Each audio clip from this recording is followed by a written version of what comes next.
close your eyes and let the heavy curtains of the present world fall away, leaving you suspended in the velvet quiet of a different time. Imagine the air changing around you, growing cooler, denser, and carrying a weight that sits heavy in the lungs. You are no longer in your bed.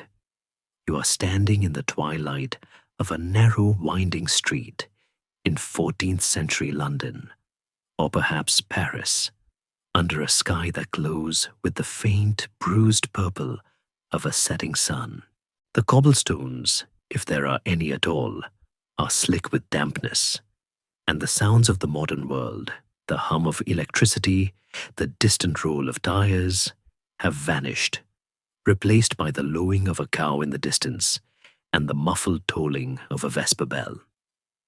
Before you get comfortable in this shadow-drenched world, take a moment to like the video and subscribe, but only if you genuinely enjoy what I do here. Let me know your city and local time in the comments so we can see where everyone is listening from. Now, let us step forward into the dim light. When Hollywood movies recreate the Middle Ages, they often romanticize the filth with little more than a smudge of artful mud on a hero's cheek, or a dusty hem on a maiden's dress, creating a world that looks rustic, but essentially clean. But the historical reality was far more brutal, a sensory landscape that would overwhelm a modern traveler instantly. If you stepped out of a time machine into this era, the first shock wouldn't be the strange cadence of the language or the sight of armor, but the stench, a thick, stifling, and toxic scent strong enough to make a modern person recoil immediately. It is a portrait of filth, but tonight we will paint it with the soft brushstrokes of understanding. We begin our journey not by looking up at the spires of cathedrals, but by looking down, right at your feet, at the ground that anchors this civilization. In the dim light of the evening, the street surface glistens with a dark, oily sheen. This is the muck. It is the defining feature of the medieval urban landscape, a gelatinous substance that coated the thoroughfares of London, Paris, and York. In the historical record, this was not merely soil or rain-slicked earth. It was a living, breathing entity, a horror mixture that served as the floor for millions of lives. The scariest thing wasn't the trash you could see, but the sludge you were stepping on. Historians still argue whether the depth of this muck was consistent across all city wards, or if it created a topographic map of wealth and poverty. But the consensus remains that in the poorer quarters or on unpaved lanes, the muck was an inescapable, ankle-deep reality. It was composed of human feces and urine overflowing from the cesspits we will explore later, mixed with the manure of horses, cows, pigs, and geese, tons of which were generated daily within the city walls. It blended with rotting straw that had been cast out from floor coverings, mashed into a mire with fish guts, leftover animal blood from the butcher's block, and the decaying carcasses of rats or cats that had met their end in the gutters. It is a potent recipe, brewed by the lack of drainage and the sheer density of life. In the rainy season, which in England seemed to be half the year, the muck turned into a slippery, foul-smelling swamp, a trap that could suck a shoe right off a foot. It was so deep and treacherous that people had to invent a special type of shoe called pattens, wooden clogs with high iron or wooden platforms, just to walk, without sinking ankle-deep into the waist. Imagine the sound of the city at night, not the soft tap of leather soles, but the clack, clack, clack of these wooden platforms striking the few solid stones, lifting the wearer inches above the sludge. It brings a chaotic staccato rhythm to the evening walk, a dance of balance performed by every citizen, from the merchant to the fishmonger. There is a dark irony here, a tiny joke of history. Humanity built soaring stone vaults to reach the heavens, yet spent their days balancing on wooden blocks to avoid sinking into the earth. Even scarier, when summer arrived and the rain ceased, this sludge did not simply vanish. It dried into a toxic dust, a fine particulate powder consisting of everything that had once been wet and putrid. This dust would float in the warm air, coating the lungs of every citizen, settling in the folds of velvet and wool, becoming a part of the people themselves. To breathe in a medieval city was to inhale the city itself, a cycle of biology and waste that connected every living thing. As we stand here, watching the twilight deepen, you can almost feel the humidity rising from the ground, a miasmic fog born of this organic layer. It is quiet now.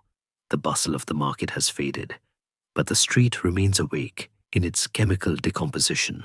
We are safe here, floating above it like ghosts, observing the reality without the risk, seeing the naked and most disgusting truth of history, not with judgment, but with a calm curiosity about how life flourished even in such conditions. The resilience of the human spirit is perhaps best measured by its ability to find beauty and build civilization while standing in the mud. Let us lower our gaze now to the specific mechanics of movement in this shadowy world, focusing on the curious dance required simply to navigate the city without ruin.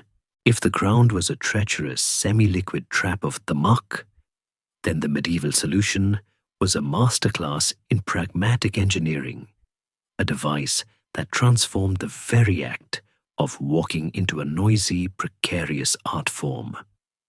We are speaking, of course, of the pattern.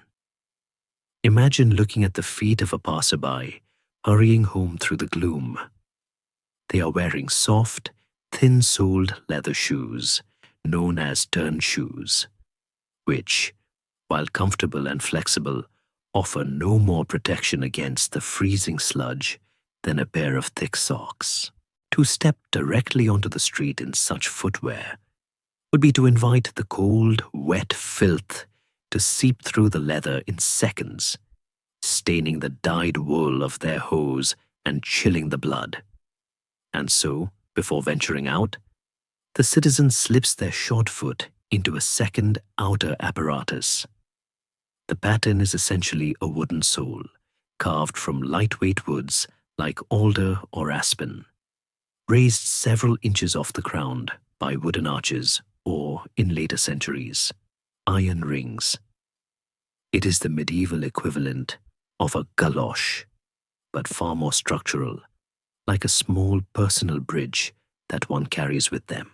As you watch the crowds in your mind's eye, you notice that the city has a distinct verticality, even at the ankle level. Everyone is hovering just a few inches above the reality of the filth, perched precariously on these wooden platforms. This elevation changes the soundscape of history. We often imagine the past as a place of hushed whispers and soft footfalls on straw. But the medieval street was a cacophony of hard surfaces striking stone. The clatter of pattens on the few paved areas of a city like Paris or the cobblestones of London created a rhythmic, percussive din that echoed off the timber-framed buildings. It was the sound of a population trying desperately to stay clean. There is a charming, if slightly awkward, human vulnerability in this image. Picture a wealthy merchant draped in heavy velvet robes, attempting to maintain an air of dignified authority while essentially balancing on stilts to cross a street slick with refuse. It is difficult to look imperious when you are one slip away from a humiliating tumble into the mire. And indeed, Medieval literature and court records are sprinkled with accounts of people losing their footing. The paten required a specific gait, a lifting of the knees, a careful placement of the foot that made the medieval walk less of a confident stride and more of a calculated, deliberate wobble. It is a small historical irony that the elegant glide we see in movies was likely more of a cautious shuffle. Historians still argue whether the widespread use of iron-ringed patens contributed significantly to the erosion of church floors, or if the clergy's complaints were merely about the noise disrupting the sanctity of Mass. There are records of fines levied against those who wore their patens into the holy quiet of the cathedral, the clack, clack, clack of the wooden soles piercing the Gregorian chants like a rude percussionist. It paints a vivid picture of the clash between the sacred and the profane, the desire to keep one's feet clean versus the command to show reverence. Even within the sanctuary, the filth of the street dictated behavior. But the paten was not merely a nuisance. It was a necessity of survival. In a world without antibiotics, a cut on the foot infected by the toxic street sludge could easily mean death. These wooden blocks were shields, separating the vulnerable flesh from the bacterial soup below. As you float through this scene, observe the variety of these protective platforms. The poor might wear simple, roughly hewn blocks of wood held on by a single leather strap, while the wealthy sport patterns of polished wood, intricately carved, perhaps with straps of silk or fine leather, proving that even in the face of universal filth, status must be displayed. There is something deeply touching about a beautifully carved paten. It is an admission that the world is dirty, but a refusal to let that dirtiness consume the aesthetic of one's life. The visual of a delicate embroidered shoe resting safely inside a sturdy, mud-spattered wooden clog is a perfect metaphor for the medieval experience. Beauty and artifice nesting safely within the hard, protective shell of necessity. As the night deepens in our narrative, the sound of the patens begins to fade. The streets empty out. The great wooden gates of the city wall are shut, and the curfew bell, the couvre-feu, or cover fire, rings out, signaling that it is time to retreat indoors. But as the citizens kick off their patens in the vestibules of their homes, leaving the muck-coated wood by the door, they are not entirely escaping the problem. They are merely trading one danger for another. For while the streets are paved with visible waste, the very houses they sleep in sit atop a different, more insidious threat. The wooden floors of the dining halls and bedrooms, polished and clean to the eye, often hide a dark secret just a few feet below. We leave the clattering streets behind now, the silence of the indoors wrapping around us like a heavy quilt. But in this silence, there is a smell, faint but undeniable, rising from the gaps in the floorboards. The horror is no longer what you step on, but what lies beneath the place where you lay your head. The safety of the home is an illusion we are about to gently dismantle, peeling back the floor to reveal the time bombs ticking away in the dark earth. The transition from the public filth to the private hazard is seamless, for in the medieval city, the earth itself is saturated, and the boundaries between waste and living space are terrifyingly thin. Let the quiet settle for a moment, the echo of the wooden shoes fading into the distance as we prepare to look into the dark, hollow spaces carved under the home. Now that we have stepped out of the clattering street and into the relative quiet of a medieval home, the air grows still. The heavy oak door thuds shut, barring the wind, and the warmth of a hearth fire flickers against the plaster walls. It feels safe here. It feels contained. But this sense of security is perhaps the most dangerous illusion of all. Contrary to the popular myth of throwing the chamber pot out the window with a hearty shout of "Gardiloo," a phrase that has likely been exaggerated by centuries of storytelling, the real horror of medieval sanitation lay not in the air, but directly beneath people's feet. Most urban houses, from the modest artisan's dwelling to the wealthy merchant's townhouse, had cesspits. These were essentially deep, dark holes dug straight into the earth, often located in the backyard or, more alarmingly, directly under the cellar or even the kitchen floor to contain the household's waste. Imagine standing in a cozy kitchen, the smell of roasting onions and herbs filling the room, while knowing that just a few planks of wood separate you from a pit of decomposing matter that has been accumulating for years. The disgust, as always, lies in the details.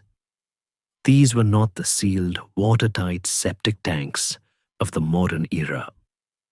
Historians still argue whether the porous nature of these pits was a flaw of engineering or a deliberate design choice intended to let liquid waste seep away into the earth, thereby extending the time before the pit needed emptying. Regardless of intent, the reality was leakage. These pits were often lined only with timber that would rot over time, or loose stone that allowed fluids to escape freely. This meant that the liquids from feces and urine didn't stay in the pit. They seeped through the surrounding soil, creating a subterranean plume of contamination that moved silently through the earth. In a crowded city where your neighbor's well might be only a few yards from your cesspit, this unseen leakage was a recipe for disaster. Citizens were, in a very literal biological sense, drinking a diluted version of what they and their neighbors had excreted. It is a closed loop of infection that helps explain the terrifying speed with which diseases like cholera and dysentery could sweep through a neighborhood. But the danger wasn't just microscopic, it was structural. Hiring a gong farmer, the brave soul whose job we will examine later, to clean the pit, was an expensive, labor-intensive affair. It had to be done at night, by hand, and the cost was high enough that many landlords, driven by frugality or negligence, simply let the cesspits fill to the brim. They would wait until the waste literally surged up through the floorboards, creating damp, foul-smelling patches on the wood, or spilled out onto the street through cracks in the foundation. There is a specific, suffocating horror in the idea of the floor beneath you becoming soft with rot, the wood fibers breaking down from the moisture and the corrosive gases rising from below. This leads us to the deadly accidents, the stories that seem too absurd to be true but are etched into the coroner's rolls of the time. The combination of moisture rotting the support beams and the buildup of methane gas created structural weak points in the home.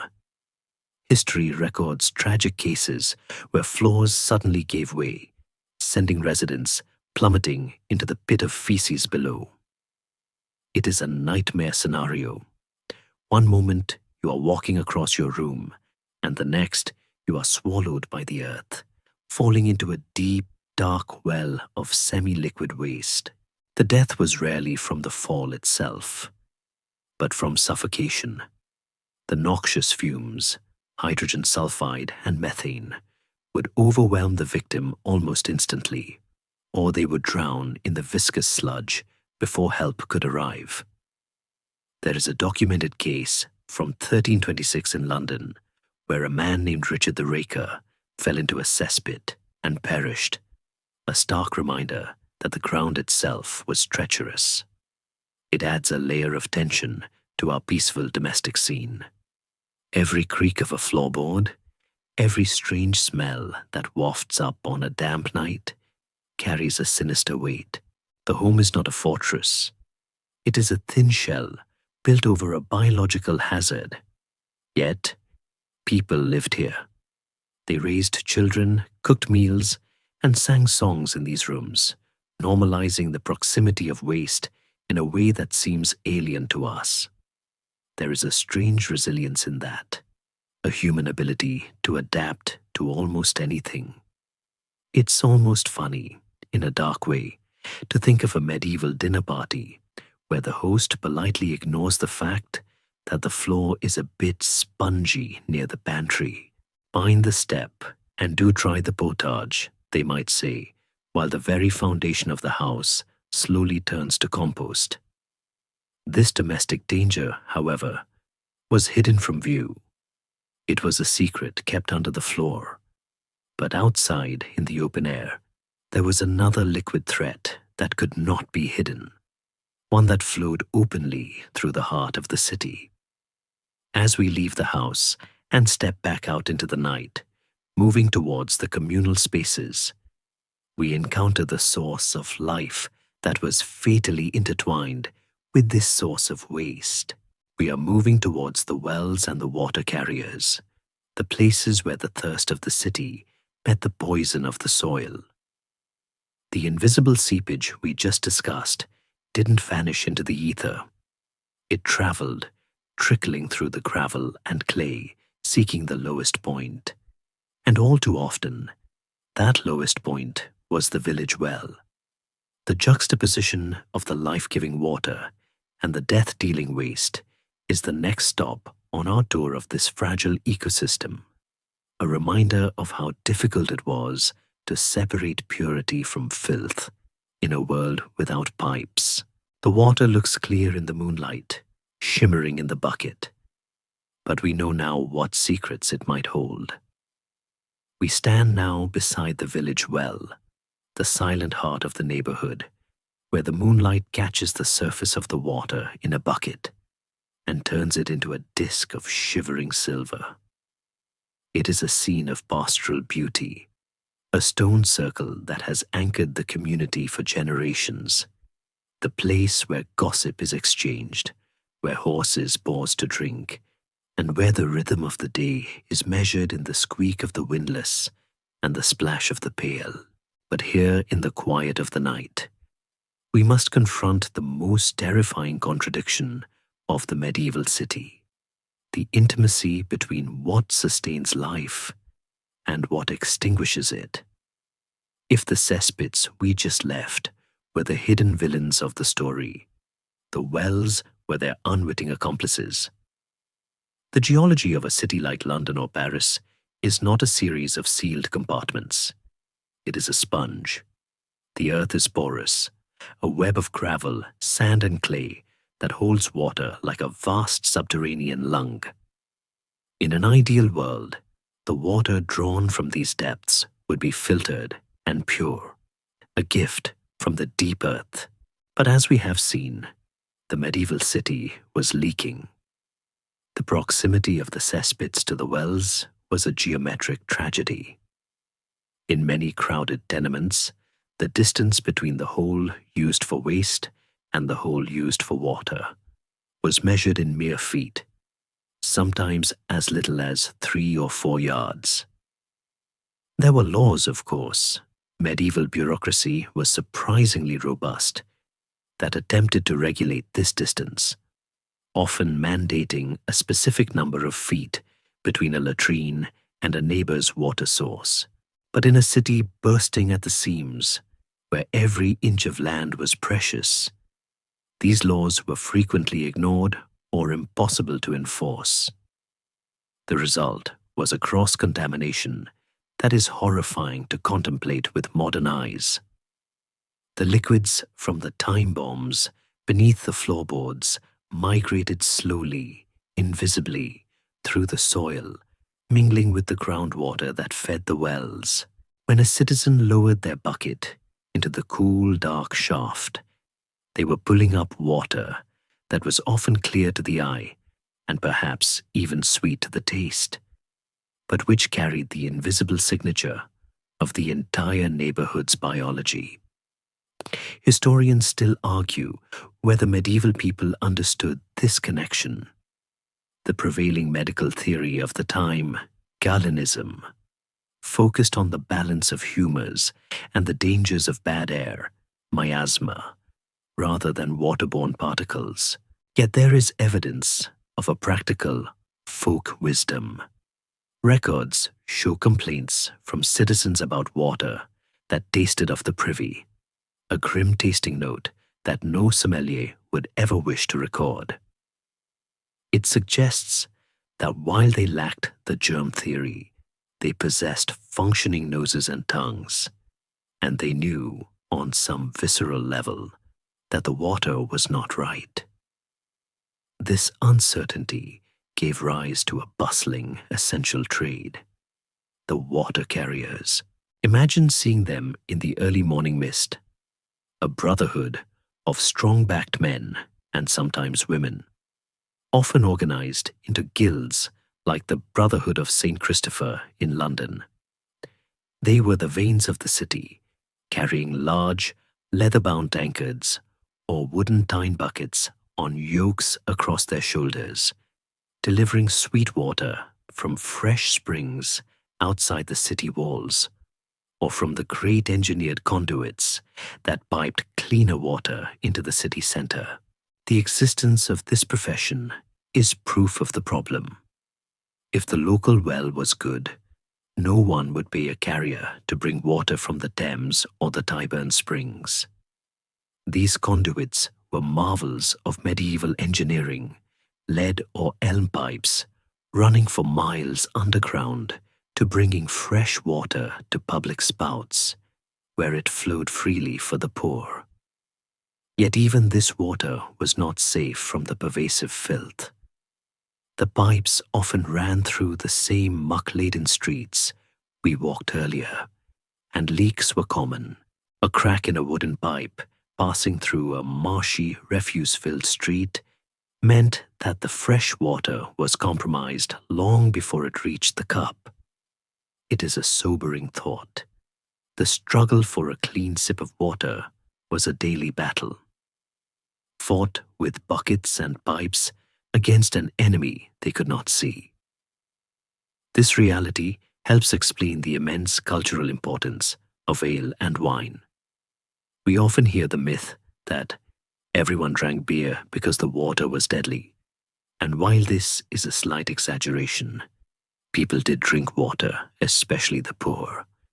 There is truth in the safety of the brew. The brewing process involved boiling the water, a step that accidentally but effectively killed the bacteria. The tavern, therefore, was not just a place of vice, but a place of hydration safety. A small beer, with very low alcohol content, was a breakfast staple, not because the medievals were constantly inebriated, but because it was a sterilized beverage. It brings a soft, ironic humor to the image of a monk sipping his morning ale. He is not indulging, he is being health conscious. As we linger by the well, listening to the drip, drip, drip of water echoing down the shaft, we feel the fragility of this existence. The water is cool. It looks inviting, but it is a gamble. Every cup is a roll of the dice. And yet, the city survived.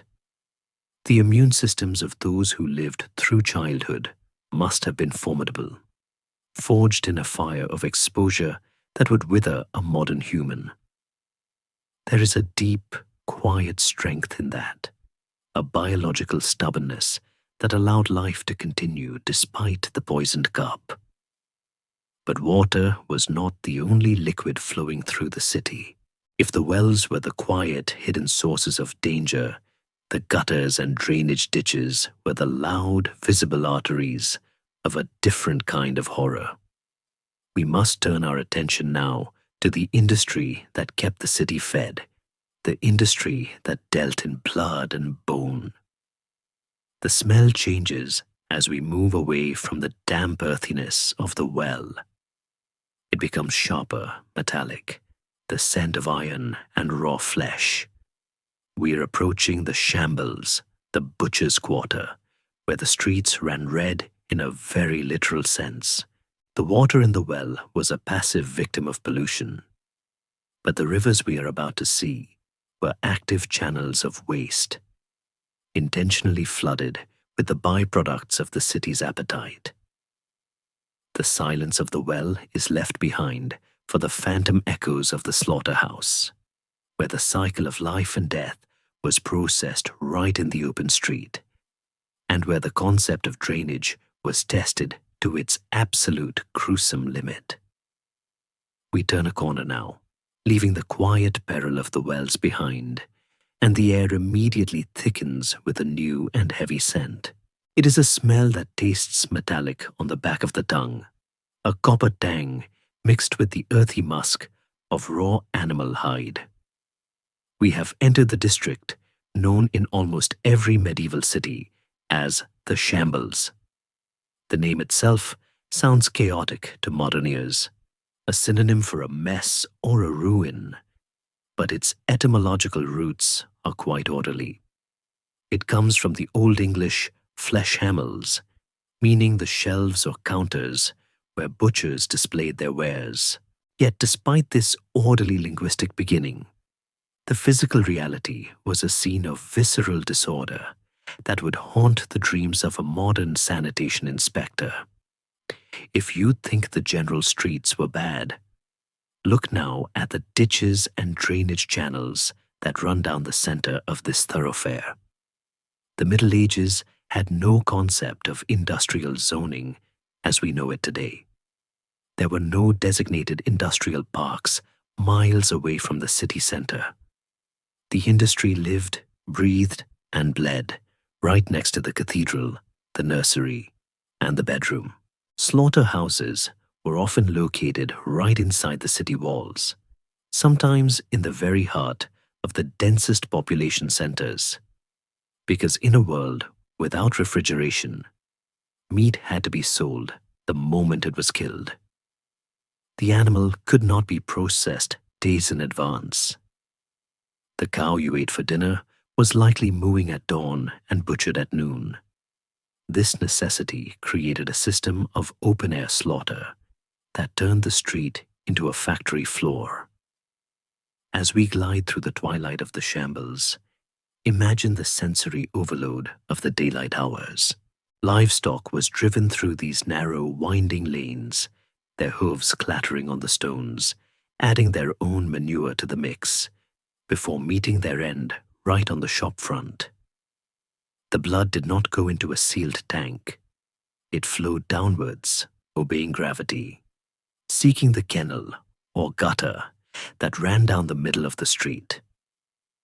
In a busy city like London or Paris, this meant that on market days, the streets quite literally ran with rivers of blood. It was a crimson tide that washed over the cobblestones, mixing with the mud and the rain, creating a slurry that stained the hems of anyone foolish enough to walk too close to the center. But blood, being liquid, eventually washed away. The greater horror lay in the solids. The offal, the parts of the animal that could not be sold or eaten, became a massive logistical nightmare. We are speaking of entrails, lungs, intestines, and coarse hair. While there were laws, endlessly repeated in town records, commanding butchers to carry this waste to the river or designated dump sites outside the walls, human nature is often lazy, and enforcement was sporadic. It was far easier, in the heat of a busy workday, to simply cast the heavy, slippery organs into the drainage gutter and hope the next rain would take them away. This led to the blockages, a terrifying plumbing problem where the street gutters clogged not with leaves, but with rotting animal organs. In the summer heat, These piles of discarded biology would fester, swelling with gas and heat, creating giant, writhing nests of maggots right in front of people's homes. It is a grotesque image, yet there is a strange, dark ecosystem at work here. The medieval city was not just a place of humans. It was a feeding ground for scavengers. Large birds like red kites and ravens, birds we now associate with the wild countryside, were common urban residents, swooping down into the shambles to snatch at the scraps. They were the unpaid street sweepers of the era, protected by royal decree in some cities because their appetite was the only thing keeping the streets from disappearing entirely under the waste. Historians still argue whether the presence of these scavengers was a net positive or if they simply spread the filth further, dropping scraps onto rooftops and unsuspecting pedestrians. It paints a picture of a city that was wilder, more feral than we imagine, where the boundary between the human settlement and the food chain was non-existent. There is a soft, grim humor in the realization that the medieval vegetarian movement was likely not born of moral philosophy, but was perhaps spontaneously generated by anyone who had to walk through the shambles on a hot August afternoon. The sight of a gutter blocked by the lungs of a cow might be enough to turn anyone toward a diet of pottage and bread. Yet, we must remember that for the people living here, this was not a horror show. It was the smell of dinner. It was the sign of prosperity. A city with a busy shambles was a city that was eating. The butcher was a respected figure, a powerful guildsman, often wealthy and influential. He was not a villain. He was a provider of protein in a hungry world. The blood on his apron was a badge of his essential service. As we watched the shadows lengthen over the empty stalls, seeing the hooks where the carcasses hung and the chopping blocks scrubbed down with rough salt, we can feel the residue of the day's violence lingering in the air. The river of blood has dried to a sticky crust for the night, waiting for the morning rain or the water carriers to wash it down toward the great rivers. But as we move on, seeking the next chapter of our sensory history, the smell does not improve. In fact, it shifts from the organic, metallic tang of fresh blood to something far more chemical, sharp, and eye-watering. The butchers provided the raw materials for another industry, one that haunted the olfactory senses of the medieval world with a persistence that even the shambles could not match. We are drifting now towards the tanneries, the district where the skins of the animals we just saw are turned into the leather that shod the feet and clothed the bodies of the population. If the shambles was the city's kitchen, the tannery was its chemical plant, and the ingredients used there were arguably the most repulsive of all. Prepare yourself, for the air is about to sting. The rivers of blood are flowing into a sea of ammonia, and the scent of the tanner is one that history has never quite been able to scrub away. We drift further down the winding streets, carried by the invisible currents of the city's atmosphere, and as the metallic taste of the shambles fades, a new sensation begins to prickle at the back of the throat. It is a sharp, acrid sting, a scent so powerful it seems to cleanse the sinuses and water the eyes. We have entered the domain of the tanner, the industrial alchemist of the medieval world, and the creator of the era's most essential material. To understand the smell, we must first understand the need. Leather was the plastic of the Middle Ages. It was the universal material used for shoes, belts, saddles, aprons, jerkins, buckets, and even the bindings of the books that preserved history. Civilization literally held itself together with leather, but to turn a decomposing animal hide into durable, flexible leather requires a process of chemical violence that assaulted the senses of the entire neighborhood. This was the industry that haunted the olfactory senses of the medieval city, a trade so notoriously pungent that in many towns, such as Nottingham or London, ancient zoning laws attempted to banish tanners to the very edges of the settlement, usually downstream, so their effluent would wash away from the population. Yet, historical maps reveal that these laws were often ignored or loosely enforced. The tanneries frequently clung like stubborn barnacles to the riverbanks, right in the heart of the town, for they needed vast quantities of water. As we stand near the wooden fences of the tanning yard, the air is thick with the smell of ammonia. This is not accidental. It is the primary chemical agent of the trade. In a time before synthetic chemicals, the tanner relied on the most readily available source of ammonia, stale urine. It was a valuable commodity, collected in piss pots, from households and taverns, and sold to the tanner by the barrel. There is a strange circular economy here that historians often marvel at. The waste of the human body became the fuel for the city's industry. Tanners would soak the hides in vats of this aged urine to loosen the hair and fat, a process that required the liquid to be old and fermented, intensifying the aroma to a degree that is difficult to describe in polite company. But the chemistry did not end there. To soften the leather, to make it supple enough for a lady's glove or a knight's saddle, the tanners used a process called baiting.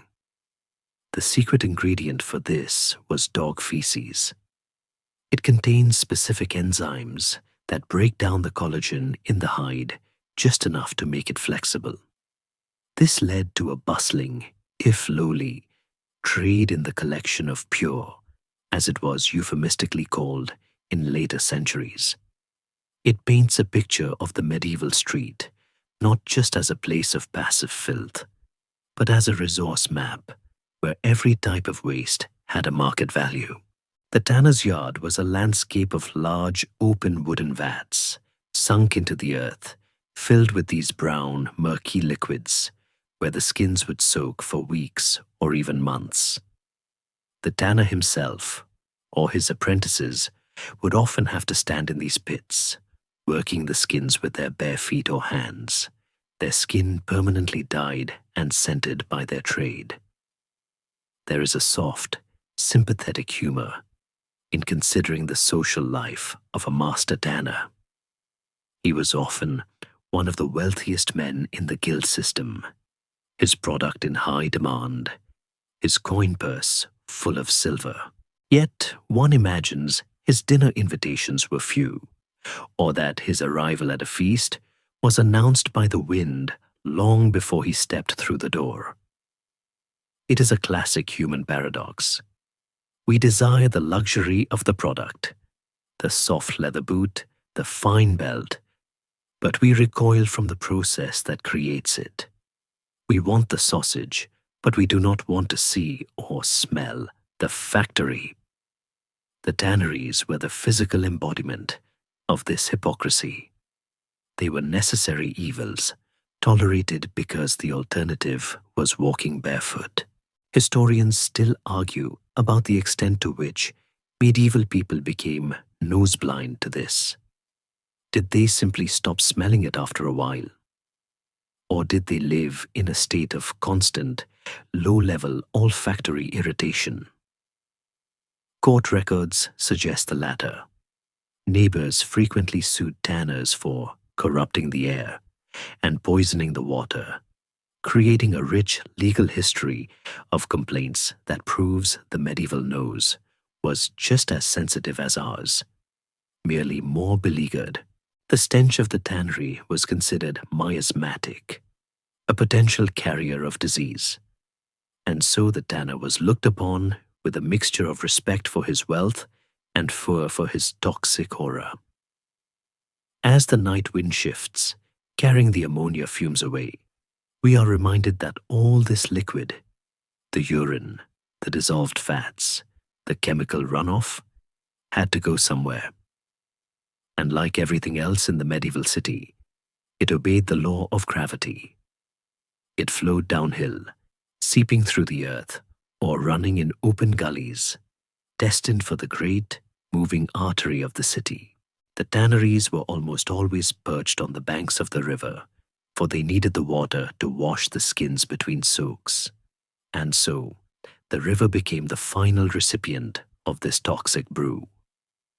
This leads us, naturally, inevitably, to the most famous structure in the medieval world, a place that was a bridge, a street, a fortress, and a home all in one. We are moving towards the water now, towards the great, spanning arches of London Bridge. But as we approach this marvel of engineering, we must prepare for a specific hazard that is unique to this location. We are leaving the solid ground of the bank to float beneath the arches, where the danger comes not from the street level, but from the sky, or rather, from the floorboards of the houses suspended above us. The waste rain of London Bridge is a phenomenon that combines the architectural ingenuity of the era with its sanitary failures in a way that is both horrifying and darkly spectacular. The tanner's chemical fog is behind us, but the river ahead is frothing with a different kind of storm. Let us drift under the shadow of the bridge, where the boatmen row with one eye continuously cast upward, watching for the peril that falls from the homes of the wealthy. We drift now away from the pungent banks of the tanneries, guiding our spectral camera out over the water itself, towards the dark, looming silhouette that spans the width of the river. It is London Bridge, or perhaps the Pont au Change in Paris. But let us focus on the great stone wonder of London, for it was unique in the world.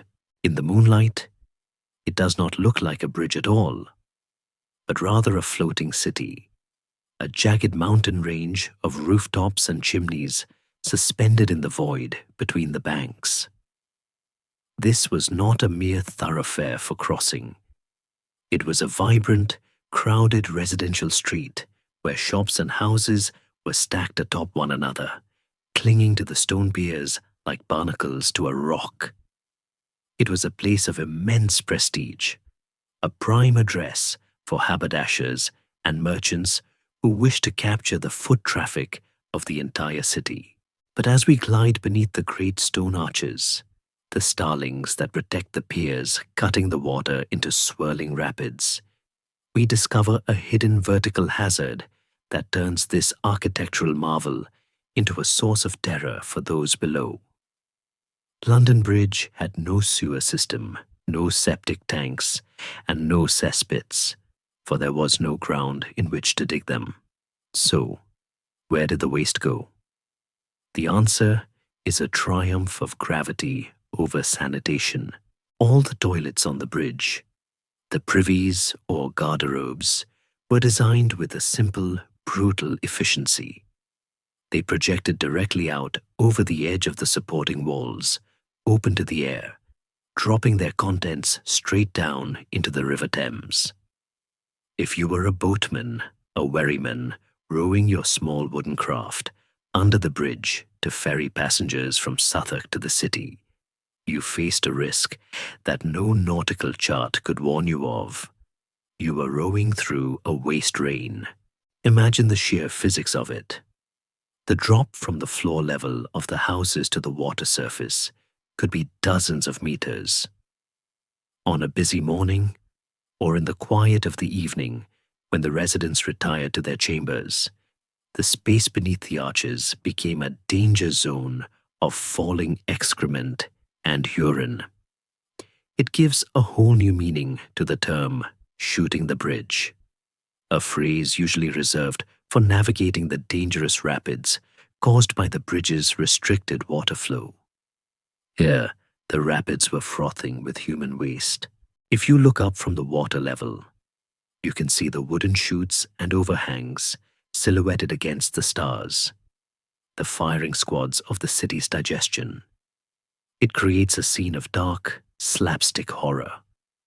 A boatman, skilled in the tides and currents, navigating with the grace of a dancer, only to be bombarded from above by the wealthy merchant finishing his dinner.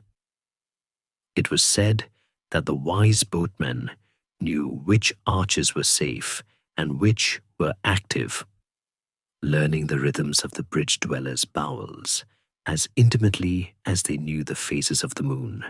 There is a specific acoustic quality to this environment that we should not ignore. The sound of the water rushing through the narrow arches was deafening. The bridge acted as a partial dam, speeding up the current, but cutting through that roar would be the distinct, heavy splashes of waste hitting the surface. It was a sensory assault. The Thames below the bridge did not just flow, it frothed. The turbulence mixed the fresh deposits into a brown foam that clung to the stonework and the sides of the boats. On windless days, especially in the heat of summer, the stench rising from this churned-up water could cause people to faint. It was a miasmic tunnel, a place where the air was thick enough to taste. Yet the bridge was the center of life. Thousands of people crossed it daily, oblivious, or perhaps willfully ignorant, of the bombardment occurring just beneath the soles of their shoes. Historians still argue about the ecological impact of this concentrated dumping. Some suggest that the rapid current at the bridge actually helped disperse the waste faster than in the stagnant ditches of the city, acting as a primitive, high-flow flushing system. In this view, the bridge was the cleanest place to go to the bathroom, even if it was the dirtiest place to row a boat. Others argue that the bridge's piers trapped debris, creating sediment islands of filth that choked the river's flow and killed the fish for miles downstream. It is a debate about the mechanics of pollution. Is it better to concentrate it or spread it out? The medieval answer was simply to let it fall. There is a soft, ironic humor in the social hierarchy revealed here. The people living on the bridge were often the well-to-do, the successful traders, the people who looked down, literally and metaphorically, on the common folk rowing below. And yet, their most intimate biological acts were public knowledge to the river. The boatman, wiping a stray splash from his cheek, knew the diet and the health of the betters above him in a way that defied social decorum.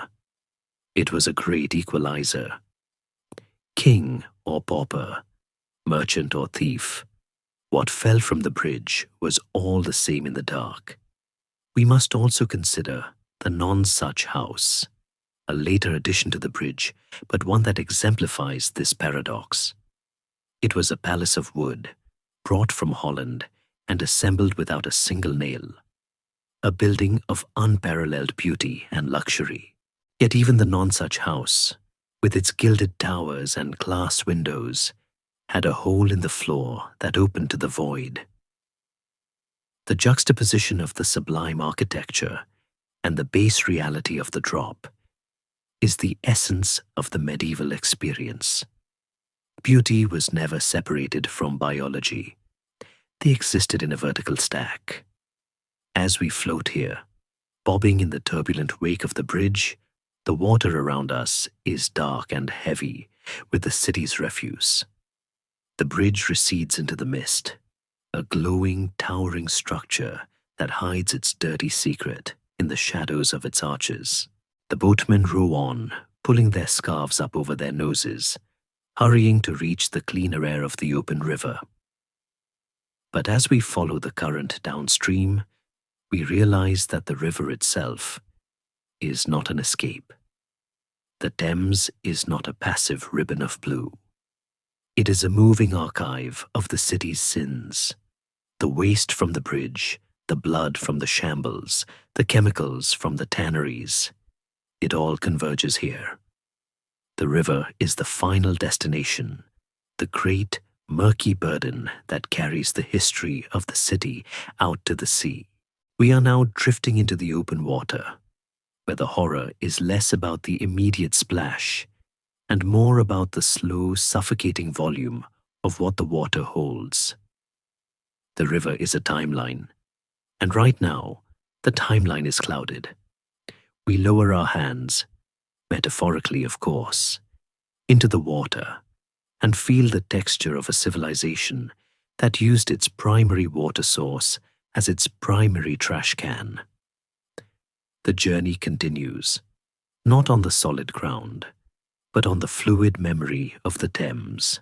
We drift further downstream, the imposing silhouette of London Bridge receding into the mist behind us, its roar fading to a distant rhythmic murmur. The water here, in the open expanse of the River Thames, or the Seine, if we were in Paris, opens up like a vast, dark mirror, reflecting the few stars that manage to pierce the city's smoky haze. But this mirror is flawed. It is not the clear, crisp glass of a mountain lake. It is a heavy, viscous surface, moving with a sluggish determination. This is the Thames's murky burden, the great liquid archive of the medieval world. To understand the city, you must understand the river, for it was the alpha and the omega of urban existence. It was the entry point for spices, silks, and wines from the continent, and the exit point for the millions of tons of biological and industrial waste we have witnessed on our journey tonight. In the silence of the drift, you can hear the water lapping against the wooden hull of our phantom boat. It is a thick, slapping sound, lacking the crisp splash of pure water.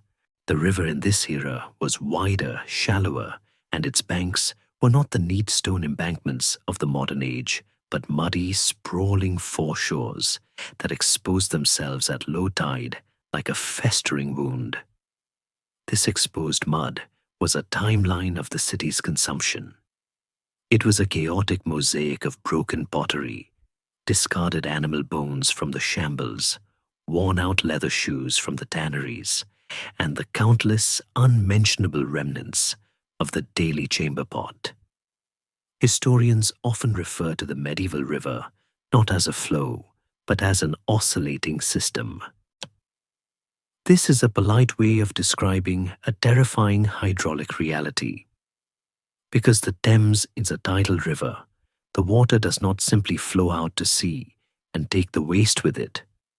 Twice a day, the massive power of the ocean tide pushes back up the river, reversing the flow. This meant that the waste dumped into the river at noon might be pushed back upstream to the city center by evening. The city was effectively drinking, washing, and boating in a recycled soup of its own history. The filth would travel downstream, only to be rejected by the sea and shoved back into the heart of the metropolis. It was a sloshing effect, a giant slow-motion piston that kept the pollution trapped within the city limits for days or weeks before it finally escaped to the ocean. Despite this, the river was the center of domestic industry. Look toward the muddy banks in the moonlight. You might see the ghostly figures of the laundresses, the women whose job it was to wash the city's linens. It seems like a cruel paradox. How do you clean white sheets in brown water? The answer lies in the medieval understanding of clean. They used lye made from wood ash, and they beat the clothes against stones or wooden boards with a ferocity that would shred modern fabrics. The goal was to remove the visible stains and the smells of the body, even if the water used for rinsing was teeming with the invisible biota of the upstream privy. There is a deep, tragic irony in watching a laundress scrub a tunic to purify it, dipping it into a river that just received the contents of the London Bridge latrines. Yet, the linens came out white, bleached by the sun and the lye, a testament to the chemical ingenuity of the poor. They created brightness in a world of sludge. It is a scene of quiet heroism, the battle to maintain dignity and cleanliness against overwhelming odds. This visible pollution did not go unnoticed by the powers that be. We often think of medieval rulers as oblivious to hygiene, but that is a myth. They were acutely aware of the smell, if not the germ theory. King Edward III, a monarch known for his military prowess, was also a man with a sensitive nose. In 1357, he famously looked out from his palace window overlooking the Thames, and was so revolted by the sight and smell of the accumulations on the riverbank that he wrote a furious letter to the Mayor of London. He complained that the fumes were dangerous to his health and ordered that the dung and other filth be removed immediately, and that no one should dump waste into the river on pain of heavy fines. It is a moment of relatable administrative frustration. Even the King of England could not stop his subjects from treating the river like a garbage can. History records that the proclamation had little effect. The convenience of the river was simply too great. It was the bigger way, the place where things disappeared until the tide brought them back. Historians still argue about the true ecological state of the river. Some scholars suggest that the volume of water in the Thames was so massive compared to the population that the dilution factor made it safer than we imagine, that it was self-cleaning to a degree. Others point to the sediment layers in archaeological digs, which show deep strata of black, organic sludge from this period, suggesting a riverbed that was essentially paved with waste. But tonight, as we float here, the debate feels academic. The sensory reality is what matters. The air over the river is cooler than the stifling heat of the narrow streets, but it carries the scent of low tide, a sulfurous, rotting vegetation smell that mixes with the salt of the sea. It is the smell of a city that is biologically overwhelming its environment.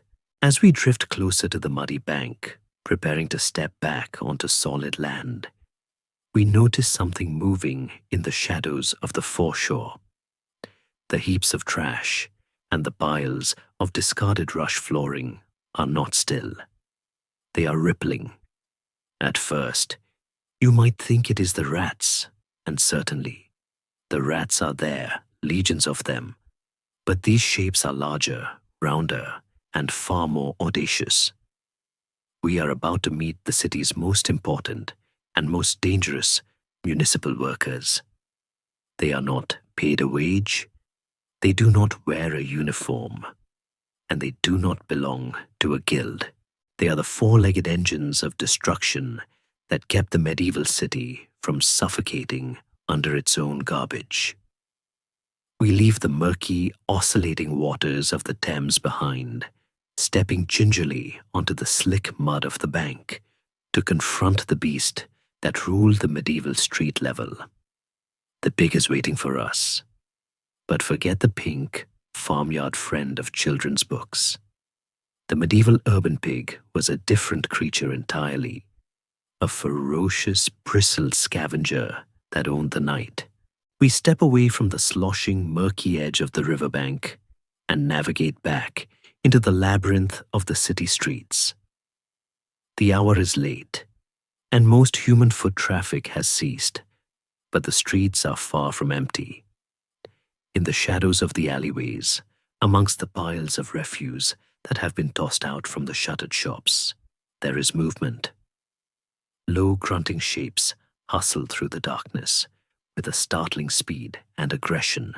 We are about to meet the medieval city's primary sanitation workforce, a brigade of biological engines that kept the streets from disappearing entirely under the weight of human debris. We are speaking of the pig, but purge your mind of the image of the modern farm pig, the pink, rotund, docile creature dozing in a clean pen. The medieval urban pig was a different beast entirely. It was closer to a wild boar, razor-backed, covered in coarse, wiry hair, with long legs built for running, and a snout that was as hard as a shovel. These were semi-wild creatures, street-smart and ferocious, adapted to survive in the concrete jungle long before the term existed. To handle the massive amounts of food waste, medieval people simply let these pigs roam free. It was a symbiotic relationship born of necessity.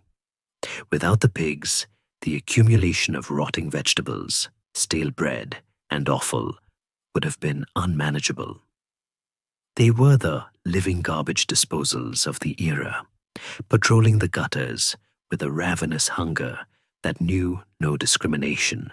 Watch them now as they tear into a pile of discarded fish guts outside a monger's stall. The sound is a rhythmic, wet crunching that echoes off the timber-framed walls. They ate everything, the carrion of dead cats, the waste from the cesspits that spilled into the street, and the offal we saw discarded in the shambles. Historians still argue about the precise legal status of these roaming herds. While many cities had strict laws, ordinances of swine, that technically forbade letting pigs run loose due to the danger they posed, enforcement was a constant losing battle. The sheer utility of the pig as a cleaning agent often outweighed the letter of the law. In London, the problem was so pervasive that a special exception was made for the pigs of St. Anthony. The monks of the Hospital of St. Anthony were granted the royal privilege to let their swine roam freely, provided the animals wore a bell around their necks. Imagine the surreal soundscape of the medieval night. The silence punctuated not just by the church bells tolling the hour, but by the chaotic jingling of pig bells as a holy herd descended upon a trash heap. It adds a layer of strange, chaotic whimsy to the grim reality of the street. Even the scavengers had a patron saint. But this utility came with a terrifying price. These were not pets. They were aggressive, hungry animals that viewed the city as their feeding trough, and they did not always distinguish between trash and vulnerable humans. The coroner's rolls of the 13th and 14th centuries contain tragic, gruesome entries that read like nightmares. There are records of pigs wandering into open doorways of houses and attacking infants in their cradles, or biting the legs of walkers who strayed too close to their prize. The pig was a danger to life and limb, an unpredictable element of violence introduced into the domestic sphere. Yet the city tolerated them because the alternative, a city buried in trash, was viewed as worse. There is a dark irony here. The pig was the solution to the filth, but it was also a creator of it. While they consumed the organic waste, they left behind massive amounts of their own manure. Adding to the muck we navigated in the first section, they were a net-zero sanitation system. They removed the garbage, but replaced it with dung. It was a cycle of biological processing that never actually cleaned the street, but merely changed the texture of the dirt.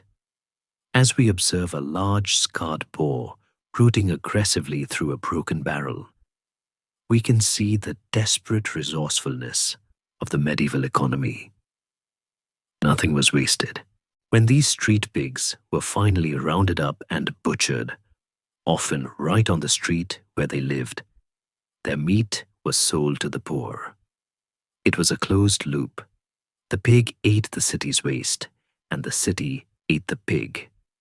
It suggests a robust, ironclad digestive system among the medieval population, who were essentially eating the concentrated essence of their own street filth, processed through the body of a swine.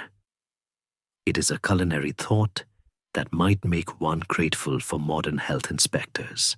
But as the herd moves on, their hooves clicking on the stones, fading into the next alley in search of fresh refuse, we are left with the silence again. The street is cleared of the larger debris, but the stain remains. We must move now from the eaters of the dead to the resting place of the dead. The transition is natural, for in the medieval mind, death was not a distant concept hidden away in a suburban memorial park. It was a neighbor. The cemeteries of the Middle Ages were not quiet, grassy expanses on the edge of town. They were crowded, bustling hubs located right in the city center, often serving as marketplaces, playgrounds, and thoroughfares. We are approaching the churchyard now, the spiritual heart of the parish. The walls are low, the gates are open, and the ground is uneven. But do not look for neat rows of headstones. Look instead at the earth itself, which seems to be bulging, swollen, with the history of the plague and the famine. We are about to step into the vomit-inducing cemeteries, where the sheer density of the bodies created a horror that was both spiritual and biologically repulsive. The pigs consume the waste of the living, but the earth is struggling to consume the dead. The smell here is different. It is the sweet, heavy scent of a soil that can hold no more. We pass through the lich gate, the roofed wooden archway that separates the secular street from the consecrated ground, and enter the churchyard. The noise of the city, the grunts of the pigs, and the clatter of pattens seem to drop away, replaced by a heavy, reverent silence. But as your eyes adjust to the gloom, you notice something unsettling about the geography of this place. The ground here is not level with the street we just left. It is significantly higher, rising up like a gentle, unnatural hill that presses against the walls of the church. In some ancient city parishes, the earth of the cemetery stands 5 or 6 feet above the surrounding pavement. This is not a landscaping choice. It is a measurement of volume. We are standing on a surface that has been raised inch by inch, century by century, by the sheer density of the human remains packed beneath the turf. This is the crowded earth, a place where the history of the city is literally stacked in layers, and where the boundary between the living and the dead is permeable, fragile, and terrifyingly thin. In the modern world, we are accustomed to cemeteries being park-like spaces on the outskirts of town, quiet lawns of memory.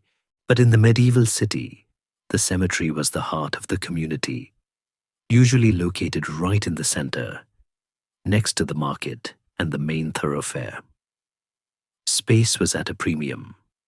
A city like Paris or London, bounded by its defensive walls, could not expand outward, and so it had to expand upward, even for the dead. The result was a horrific overcrowding that defies modern comprehension. During times of plague or famine, or simply due to the relentless math of mortality in a pre-medical age, the graves were dug shallow, often no more than a few feet deep. There was simply nowhere else to go. This leads us to the scent of death, a phenomenon that was not merely a literary metaphor, but a daily meteorological event. During the heavy rains of autumn, or the baking heat of high summer, the thin layer of soil was insufficient to contain the biology of decomposition.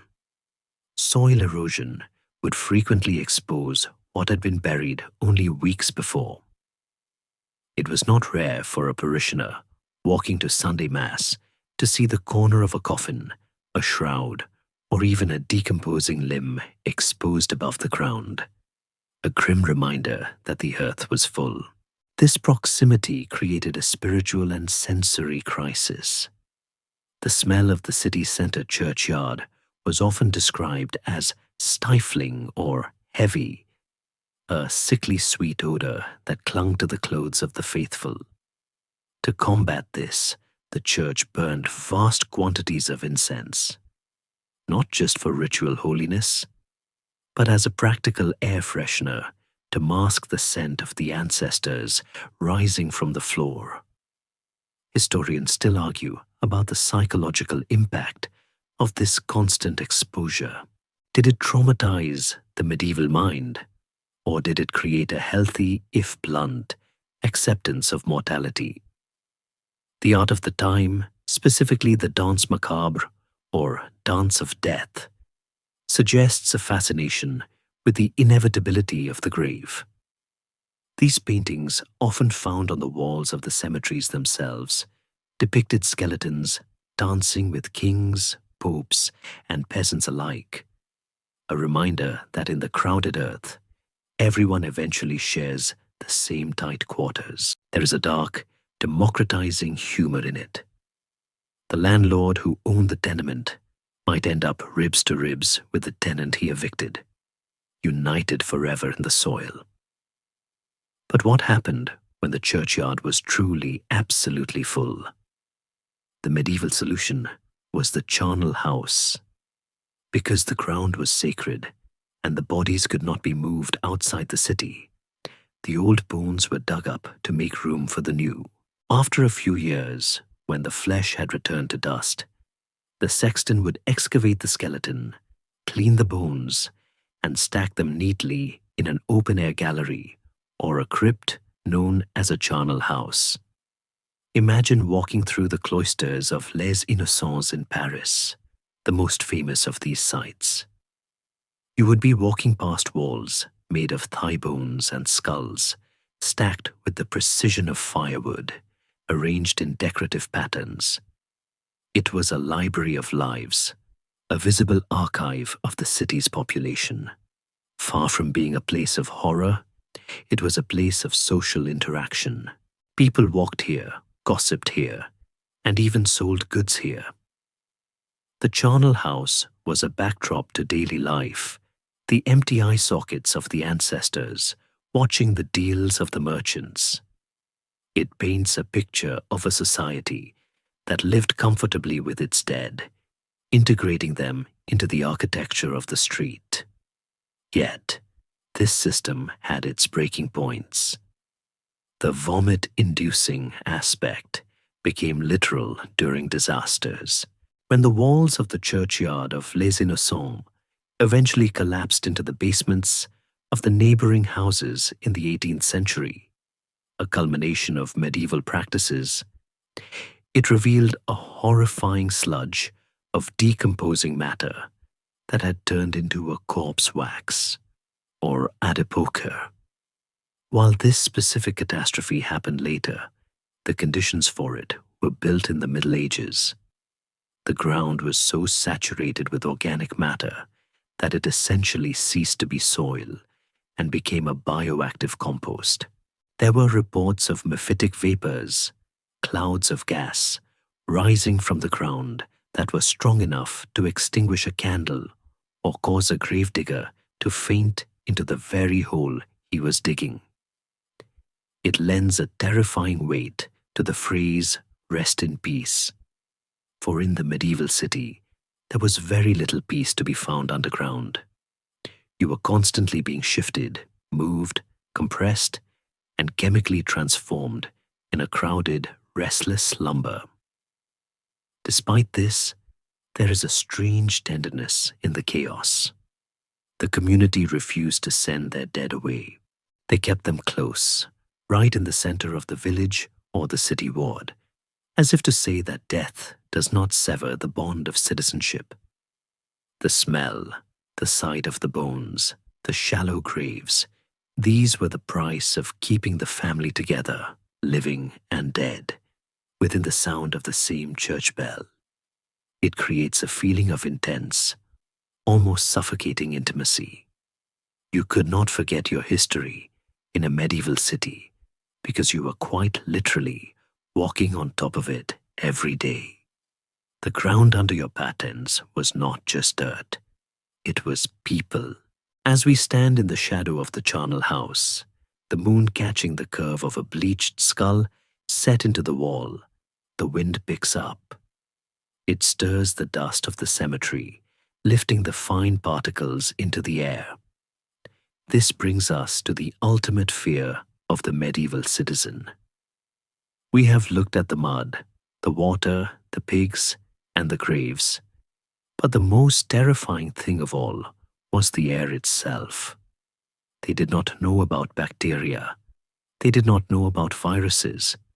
But they knew that when the wind blew from the direction of the swamps, or the shambles, or this very graveyard, people fell sick. They believed in miasma, the bad air, the invisible terror. As we breathe in the cool night air, we must understand that for them, every breath was a gamble. They were not afraid of the germs on their hands. They were afraid of the smell in their noses. The fog is rolling in now, thick and white, obscuring the graves. And in this fog, the medieval imagination saw the face of the reaper. We must turn our face to the wind and understand the invisible enemy that dictated every window shutter and every perfumed handkerchief. The fog has thickened now, rolling in off the Thames or rising from the damp marshes outside the city walls, wrapping the cobblestones in a blanket of heavy, opaque white. In our modern world, fog is atmospheric, perhaps a bit melancholic, but essentially harmless water vapor. But for the citizens standing in this medieval street, watching the mist swirl around the gaslight of a distant tavern, this weather is not just weather. It is a weapon. We have arrived at the most pervasive and psychological terror of the age, the belief in miasma. The word itself comes from the ancient Greek for pollution or stain, but in the medieval imagination, it was the invisible arrow of death.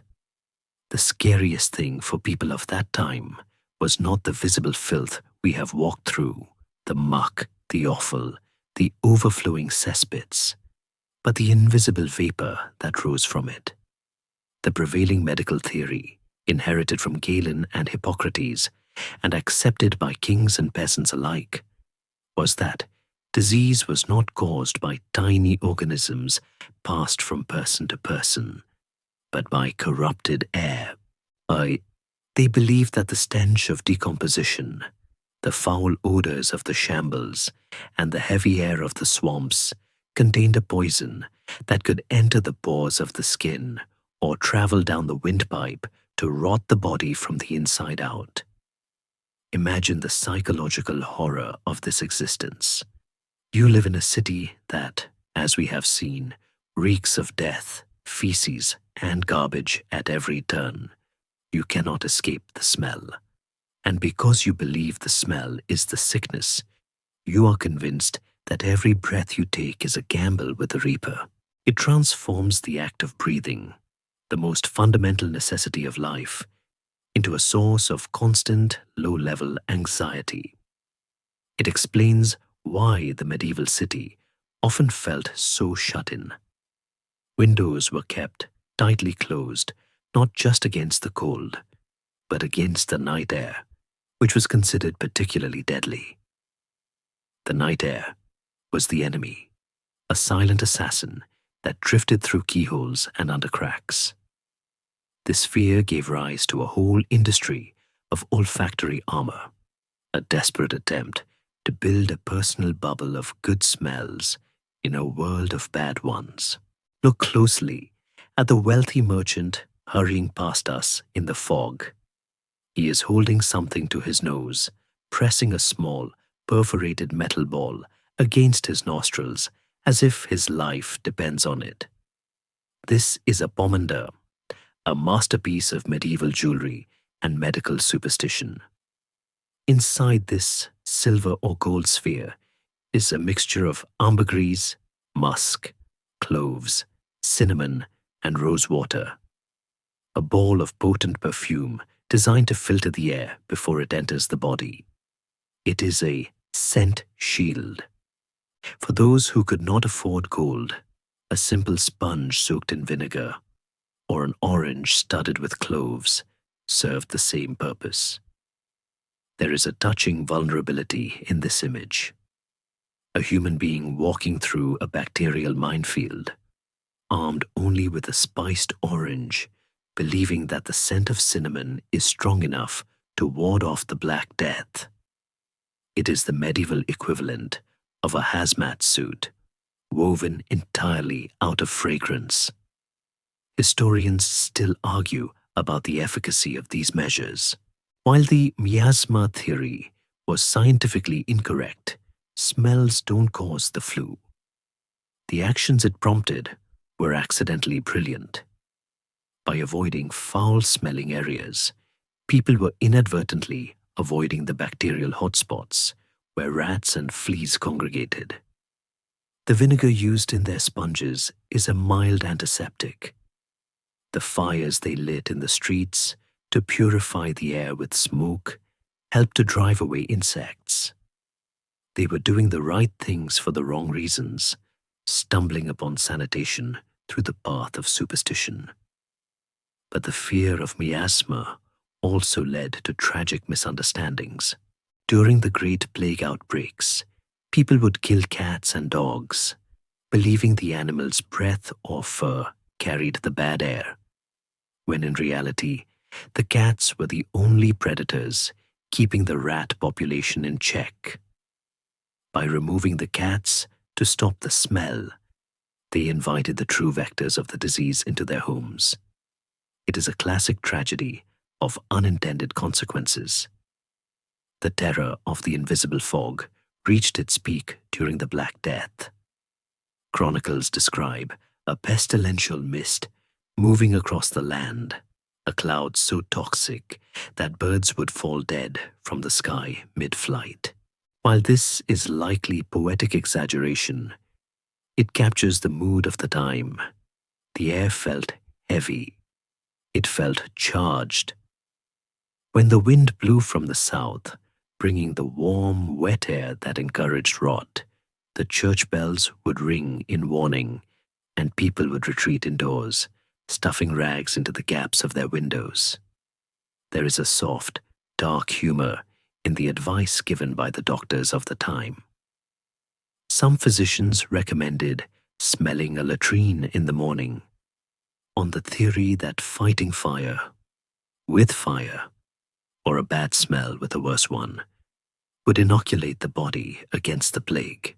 It conjures a bizarre image of a nobleman dressed in his finest silks, starting his day by taking a deep, restorative whiff of his own cesspit, nodding sagely to himself that he is now safe for the day.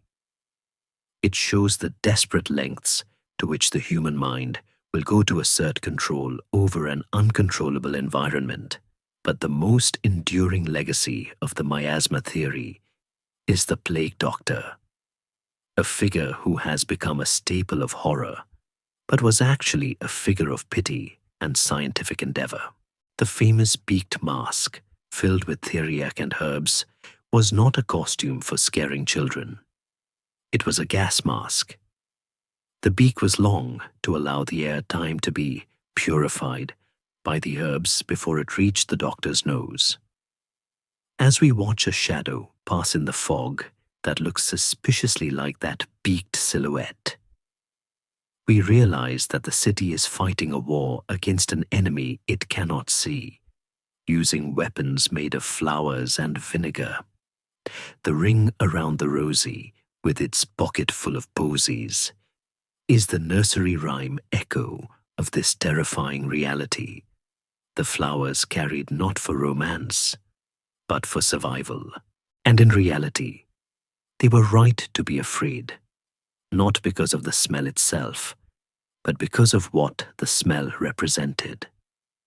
The stench was the signal of the bacteria, the flag of the filth.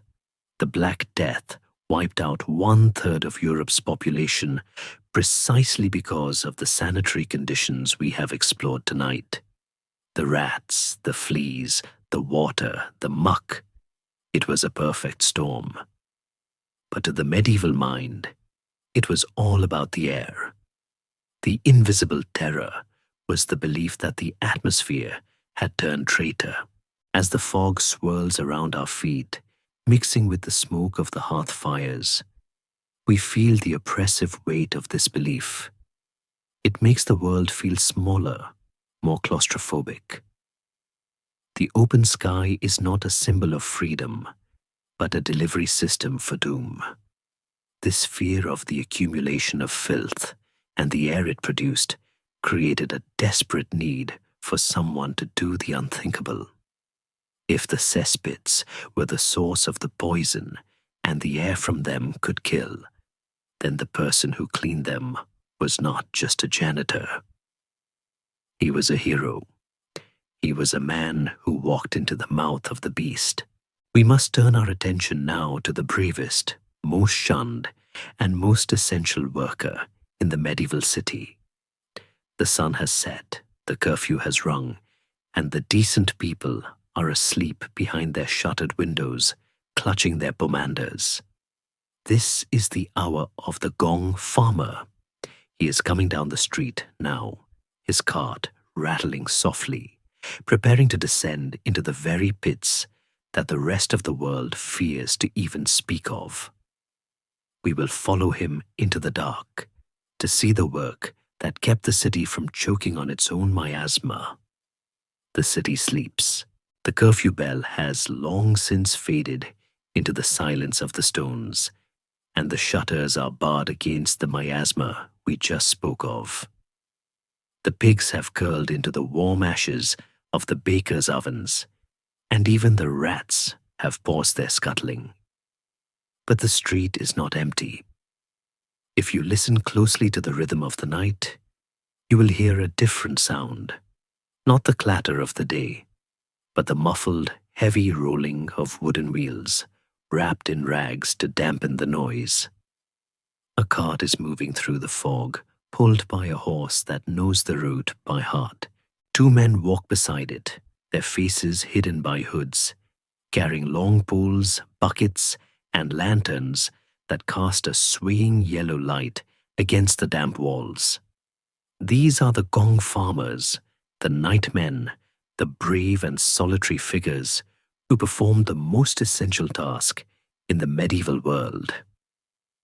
Their title sounds strange to our ears, a whimsical collection of syllables, but its etymology is rooted in the simple Old English verb gangan, meaning to go. They were the farmers of the place where you go. In the hierarchy of the street, they existed in a paradox. They were the lowest of the low, untouchables, who were often forced to live in designated isolated lanes, often named Gong Lane or Shanbad Lane. Yet they were among the highest paid laborers in the city. The logic was simple market economics. The job was so repulsive and so dangerous that the price for doing it was high. A gong farmer could earn in a night what a laborer might earn in a week. They were the kings of the night, wealthy in coin but poor in company, carrying the burden of the city's hygiene on their backs. Watch them as they stop before a wealthy merchant's house. The process is a silent ballet of necessity. They do not knock.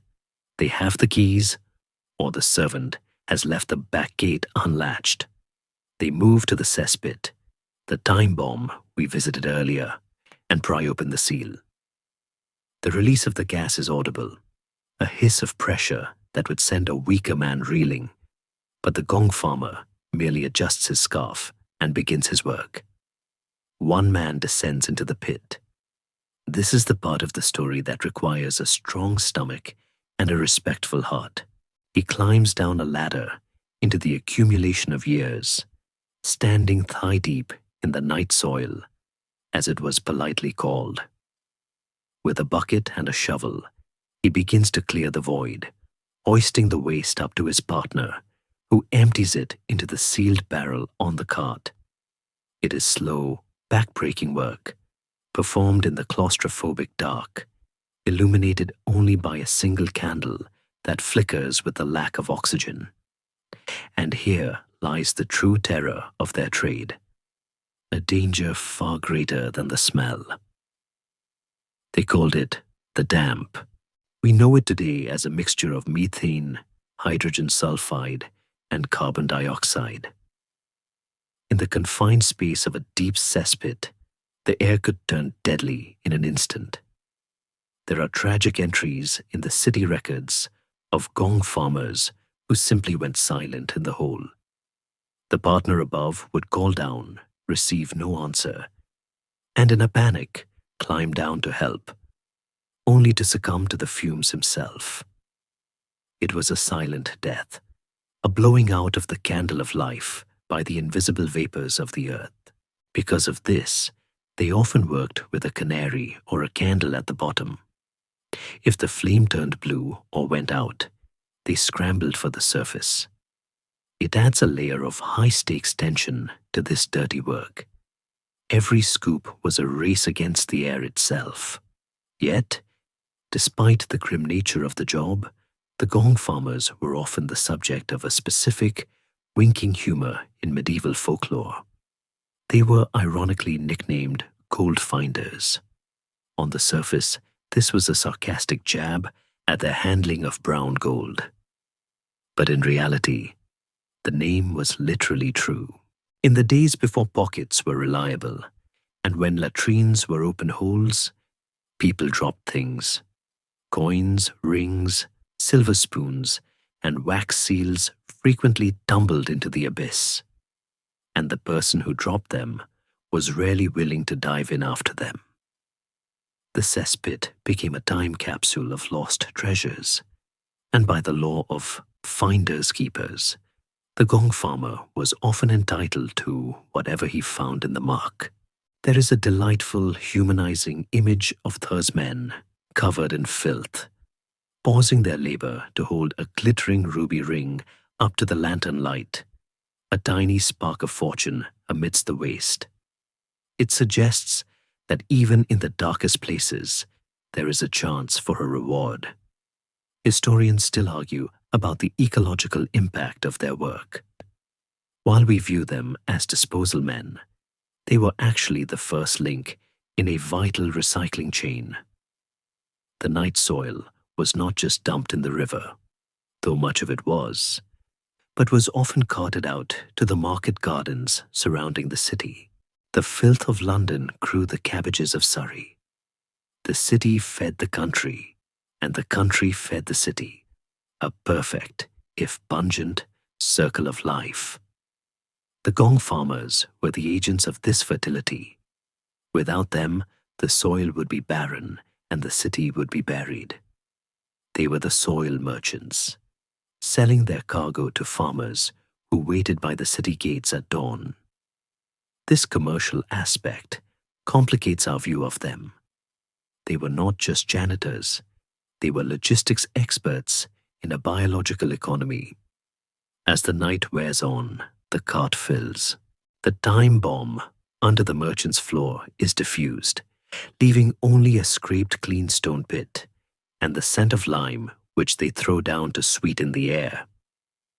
They seal the hatch, leaving the house safer than they found it. The family sleeping upstairs will never see them, never thank them, perhaps only wrinkling their noses in their sleep as the cart passes below their window.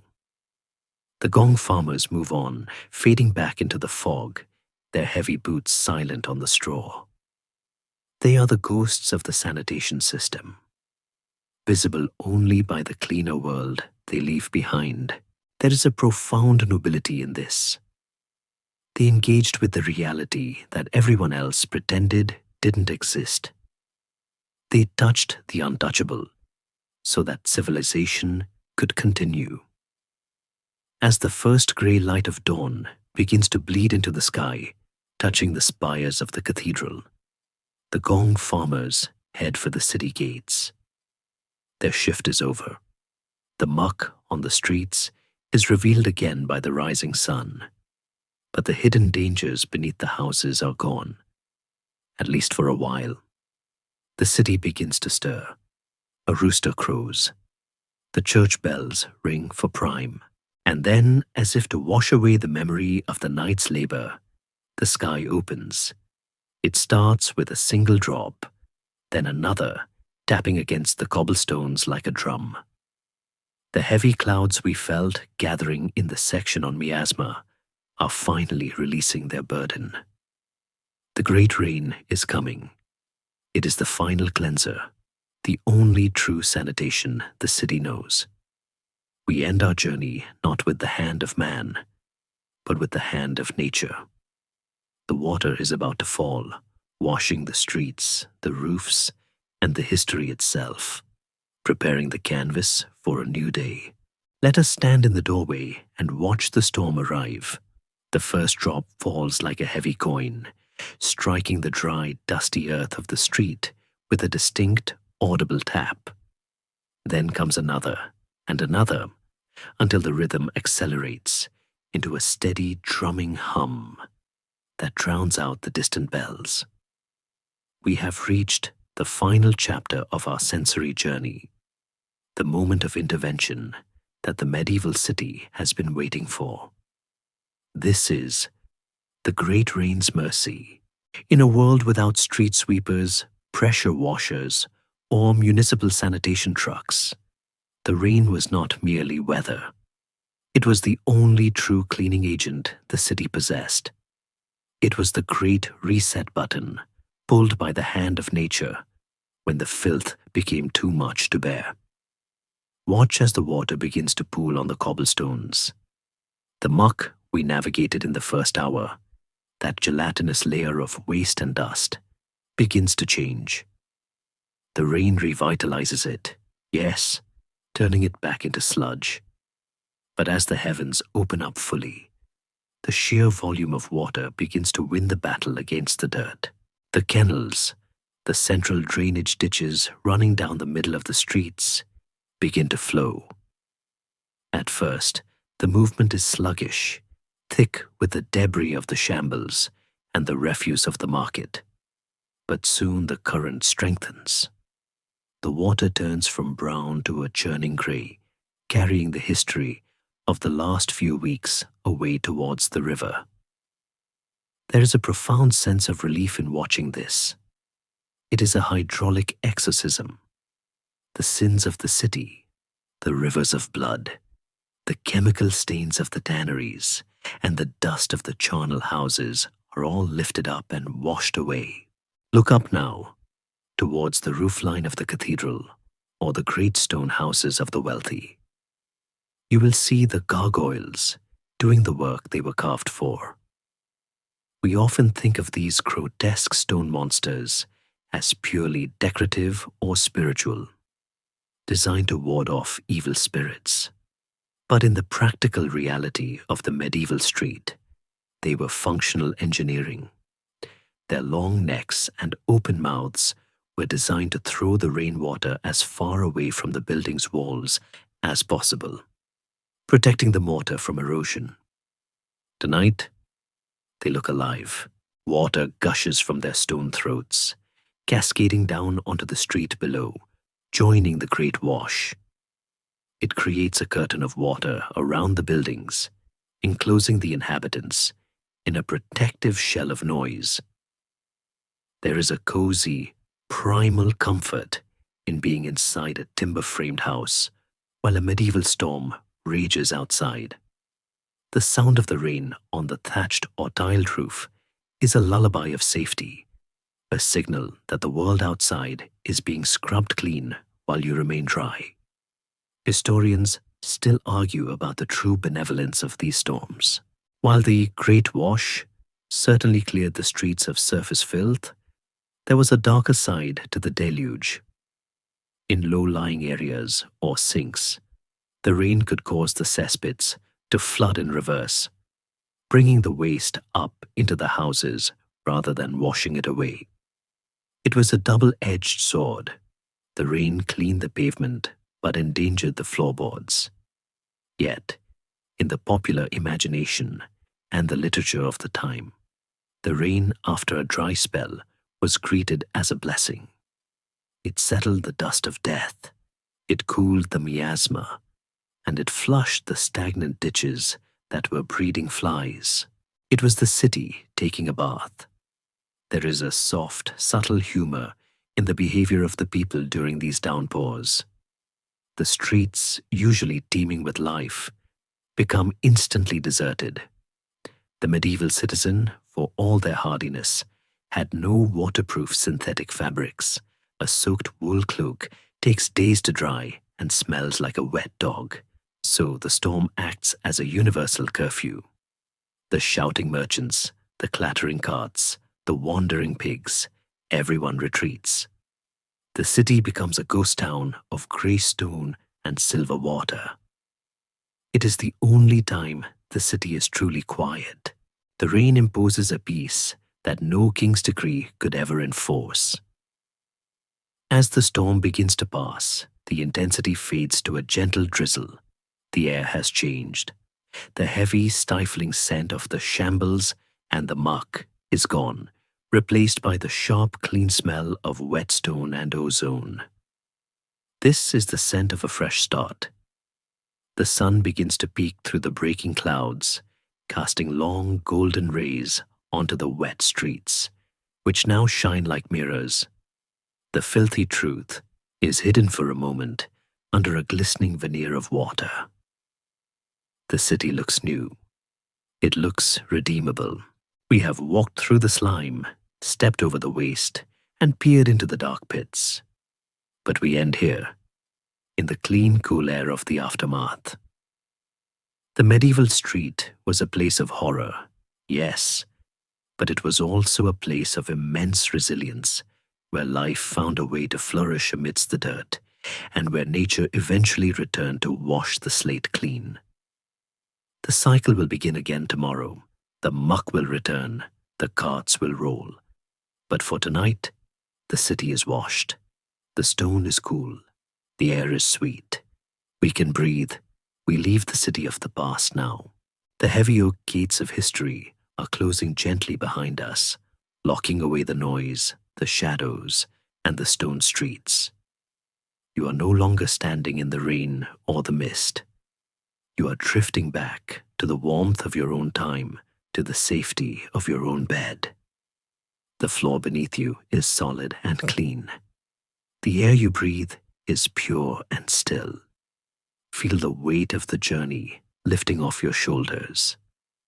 The tension of the medieval world dissolves into the softness of your pillow. There is no mud, no cold, no hurry. There is only the quiet rhythm of your own breathing, slow and steady, like a calm river flowing to a restful sea. The past is a story that has been told, and now it sleeps, just as you are ready to sleep. Let the darkness hold you. Let the silence wrap around you like a warm, heavy blanket. The night is yours, and it is kind. Sweet dreams.